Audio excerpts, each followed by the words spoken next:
इस मूवी का main character एक औरत मेलिना है जो कि बहुत ही ज्यादा खूबसूरत दिखाई गई है। मेलिना एक छोटे से टाउन में रहती थी और वो उस टाउन की सबसे खूबसूरत औरत थी। टाउन के सब लोग उसे चाहते थे और टाउन की औरतें उससे जेलस थी और उस जैसा बनना चाहती थी। टाउन का हर मर्द चाहता था कि वो उसकी हो जाए। उसी टाउन में एक लड़का रोनाटो भी रहता था जो कि मेलिना से एज में काफी छोटा था। एक दिन रोनाटो नई साइकिल लेता है और अपने दोस्तों को दिखाने जाता है तो उसके दोस्त कहते हैं कि सुना है यहाँ से मेलिना गुजरने वाली है और वो सब उसको देखना चाहते थे। इसीलिए वो सब एक जगह पर इकट्ठे हो जाते हैं और मेलिना जब गुजरती है तो वो उसे देखने लगते हैं। रोनाटो जब उसे देखता है तो उसे ही देखता रह जाता है और अपनी नजरें उस पर से नहीं हटा पाता। फिर जब वो गुजर जाती है तो एक कॉर्नर में आके उसे फिर से देखने लगता है, यहाँ तक कि वो शहर के अंदर पहुँच जाती है और वो फिर भी उसका पीछा नहीं छोड़ता। मेलिना के फादर एक टीचर थे और उन्हें कानों से सुनाई नहीं देता था, यानी वो डेफ थे और ये सब बच्चे उनके स्टूडेंट्स थे। फिर हमें दिखाया जाता है कि ये सब लोग एक क्लासरूम में बैठे होते हैं और मेलिना के फादर के सामने मेलिना के बारे में तरह तरह की बातें करके उन्हें टीज कर रहे होते हैं। रोनाटो मेलिना के घर जाता है और एक हॉल करके उस पर स्पाई करने लगता है, यानी उसे देखने लगता है तो वो उदास लेटी होती है। यहाँ हमें पता चलता है कि मेलिना का हस्बैंड वॉर के दौरान आर्मी के साथ चला गया था और अब तक वापस नहीं आया। और फिर दूसरी तरफ हमें रोनाटो के कुछ दोस्त दिखाए जाते हैं जो कि मेलिना के बारे में तरह तरह की बातें बना रहे थे कि एक बार उसने मुझसे सिगरेट मंगवाया था। और टाउन के बाकी लोग भी कहते थे कि मेलिना एक अच्छी औरत नहीं है। इस मूवी में ये बताने की कोशिश की गई है कि सोसाइटी अकेली औरत के बारे में क्या सोचती है और उसके बारे में क्या बातें करती है। दूसरी तरफ हमें दिखाया जाता है कि रोनाटो मेलिना को बहुत पसंद करने लगा था। लोगों की बातें सुन सुनकर कि वो अच्छी औरत नहीं है और हर किसी से खुलकर बात करती है, रोनाटो भी उसे इमेजिन करने लगा था और अपने साथ उसे सोचने लगा था। वो था तो एक टीनेजर लेकिन रहना बड़ों की तरह चाहता था और इसीलिए उसने अपने फादर की पैंट कटवाकर खुद पहन ली क्योंकि अब वो शॉर्ट्स में शर्माया करता था। इस बात को लेकर उसके फादर उस पर बहुत गुस्सा हुए और कई बार उसे मार भी पड़ी, लेकिन रोनाटो फिर भी बाज न आया और उसने दिन रात बड़े लड़कों की तरह मेलिना का पीछा करना शुरू कर दिया। वो एक होल से उसके घर में देखा करता था और मेलिना को इस बात का बिल्कुल पता नहीं था कि कोई उस पर नजर रखे हुए है। फिर अचानक एक दिन मेलिना को खबर मिलती है कि उसका शौहर वॉर में मारा गया है, जिसको सुनकर वो बहुत परेशान हो जाती है और लेटकर रोने लगती है। और यहाँ पर हमें पता चलता है कि उसे अपने शौहर से वाकई बहुत मोहब्बत थी और अब जब उसे पता चला कि उसका शौहर इस दुनिया में नहीं रहा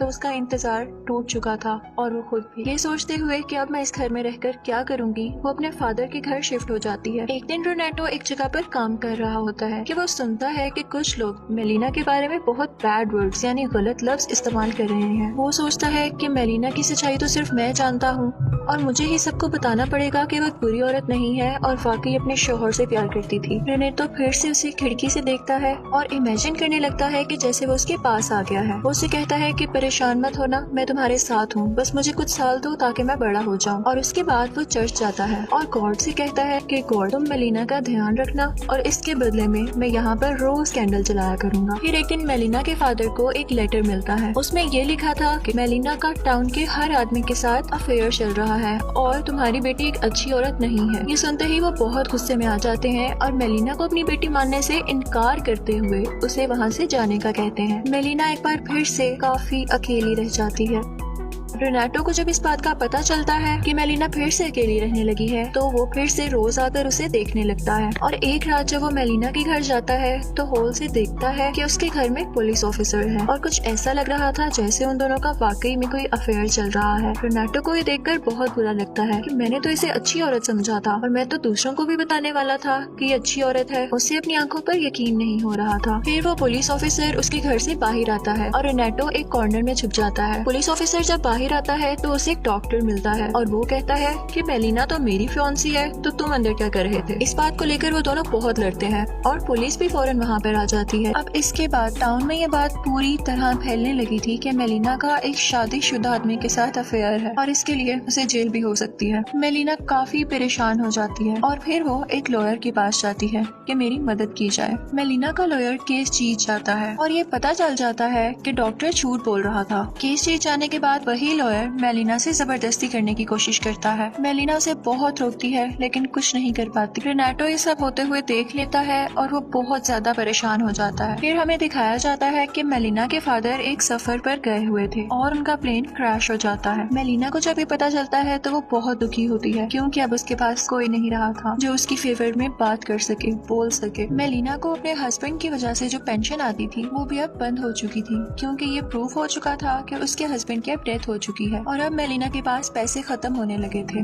वो बहुत सोचती है लेकिन उसे कुछ समझ नहीं आता कि मैं क्या करूं। लेकिन कुछ देर बाद ही वो सीजर उठाती है और अपने बाल काटने लगती है और कहती है कि जब दुनिया मुझे वाकई बुरी औरत कहती है तो मैं क्यों ना बुरी औरत ही बन जाऊं। रेनाटो जब ये सब कुछ देखता है तो उसे बहुत बुरा लगता है और वो परेशान रहने लगता है। उसने खाना पीना भी छोड़ दिया था और जब उसके फादर को ये पता चलता है तो वो वही करते हैं जो वो चाहता था। फिर हम देखते हैं कि जैसे कि मेलिना अब एक बुरी औरत में बदल चुकी थी तो टाउन के सब आदमी उसके पास जाया करते थे और इसकी वजह से उन आदमियों की बीवियों को बहुत बुरा लगा। वो बहुत गुस्सा थी और फिर मेलिना के पास आती हैं और उसे बहुत मारकर टाउन से बाहर निकाल देती हैं। फिर हमें दिखाया जाता है कि मेलिना का शौहर वापस आ गया था। इनफैक्ट वो मरा ही नहीं था और किसी ने इसके बारे में गलत खबर फैला दी थी। वो अपने घर जाता है लेकिन देखता है कि मेलिना तो कहीं पर भी नहीं है और भी ढूंढने पर उसे मेलिना कहीं नजर नहीं आती और उनके घर में भी कोई और लोग रह रहे थे। वो सबसे पूछता है तो सब उसे बताते हैं तुम्हारी बीवी तो एक बुरी औरत बन चुकी है और अब वो यहाँ नहीं रहती। जब वो इस बात का पता करने अपने दोस्तों के पास जाता है तो उसके दोस्त भी उसका साथ नहीं देते और उसके काफी इंसल्ट करते हैं कि कैसे मर्द हो तुम और उसे थप्पड़ मारकर गिरा देते हैं। रेनाटो को ये सब देखकर बहुत बुरा लगता है और वो सोचता है कि अब वक्त आ गया है कि मैं इन सबको बताऊं कि मेलिना कैसी औरत है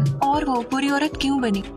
तो रेनाटो उसे खत लिखता है कि मेलिना बिल्कुल भी बुरी औरत नहीं है बल्कि उसे बनाया गया है। गांव वालों ने उसके बारे में बहुत बुरी बुरी खबरें फैलाई जिसको सुनकर वो काफी परेशान रहा करती थी और सब कुछ बताता है जो उसके साथ हुआ और कैसे उसे यहाँ से निकाला गया। मेलिना के हस्बैंड को ये सब पढ़कर बहुत गुस्सा आता है और वो अपनी बीवी को लेने के लिए वापस जाता है और फिर हमें दिखाया जाता है कि वो अपनी बीवी के साथ चलता हुआ वापस उसी टाउन में आता है। अभी भी सब लोग उन दोनों की तरफ देख रहे थे लेकिन उनकी नजरों में अब कोई ताना या बुराई नहीं दिख रही थी क्योंकि अब उसका शौहर उसके साथ था। वो बात अगर करते तो मेलिना का शौहर न उन्हें छोड़ता। टाउन वाले उन सब की फिर से रिस्पेक्ट करने लगे थे यानी मेलिना और उसके हस्बैंड की और जो उनकी फेवर में बोलता था। फिर हमें दिखाया जाता है कि रेनाटो मेलिना से आखिरी बार मिलता है। मेलिना के हाथ से कुछ चीजें नीचे गिर जाती हैं तो रेनाटो उसे उठा कर देता है। वो मेलिना से कहता है कि मैं दुआ करूंगा कि आपके आने वाली जिंदगी बहुत अच्छी गुजरे और वो दोनों अपना अपना रास्ता ले लेते हैं। फिर एंड पर रेनाटो हमें खुद से बात करता हुआ दिखाया जाता है। वो कहता है कि वक्त गुजर गया और मेरा बहुत सी औरतों पर दिल लाया, मैंने उन्हें पसंद किया। वो मुझसे पूछती थी कि क्या मैं उन्हें याद रखूंगा तो मैंने हाँ कह दिया लेकिन वो एक थी जिसे मैं आज तक नहीं भूला न भूल सकूंगा और वो थी मेलिना। और इसी के साथ मूवी एंड हो जाती है। इनफैक्ट इस मूवी में हमें सोसाइटी के बारे में बताया गया है कि अगर किसी जगह पर एक अकेली औरत रहती है तो सोसाइटी उसके बारे में तरह तरह की बातें बनाती है। वो ये नहीं सोचती कि उसके दिल पर क्या गुजरेगी और उसकी जिंदगी में क्या चल रहा है। किसी को इतनी बातें मत करो कि वो बुरा बनने पर मजबूर हो जाए। Thank you for watching.